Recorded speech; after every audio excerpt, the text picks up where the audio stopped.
experienced. And so if you have never experienced decluttering success, you don't know how powerful it's going to be for you to experience that success.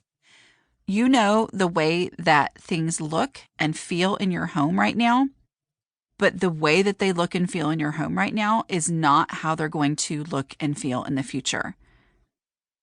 I want you to know, I want you to take it from me that the bewilderment that you feel right now is going to be different if you will start with the easy stuff. Know that there is a real way for you to break through this feeling of overwhelm. So let's talk about decluttering momentum and how it builds.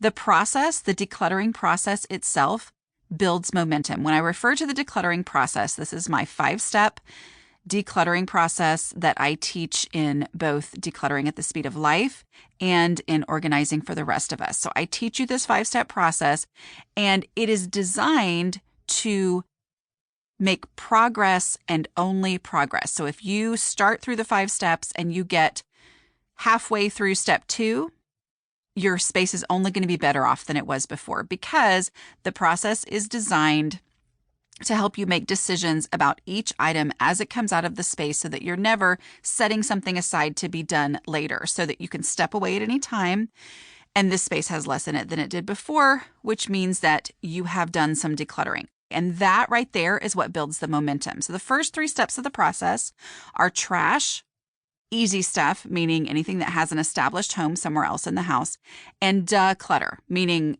I don't need to ask myself any questions. I just need to stick it straight in the donate box. There's nothing to decide first. All of those 3 steps, they're emotion-free and they're decision-free. So they are literally just going through motions.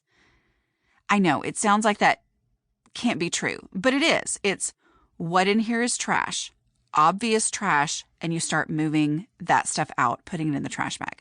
What in here has an established home? I'm just going to take it there right now. What in here can leave because it needs to go straight in the donate box and I don't even have to think about it.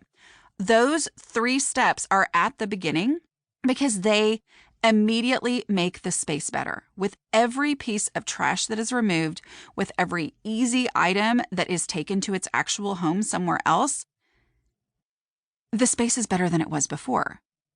With every little bit that it's better, every one item better that it is, it's less overwhelming and momentum is gained. You are able to start moving because those first 3 steps are so low stakes. They are so undramatic, but you just continue the process item by item. So that is how you really start to build momentum, is just following that process. And then by the time you get to step 4 in the process, which is the 2 decluttering questions, and you are deciding where something needs to be by asking yourself, if I needed this item, where would I look for it first?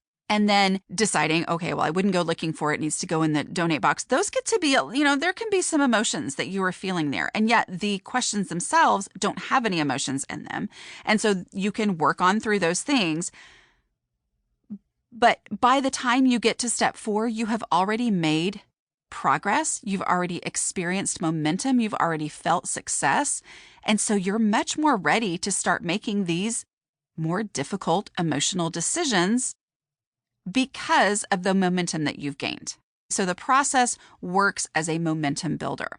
But what about the overall home momentum? Because you are working in a specific space when you do the decluttering process, but your goal is to make your overall home better, right? Well, the way you gain momentum in your overall home is by following the visibility rule. The visibility rule gives me a place to start. I used to look around my entire house, think, well, everything needs to be done. So what am I supposed to do first? I decided to prioritize according to visibility, meaning I'm going to start in the most visible area of my home, work in that space first, and then move on through my house.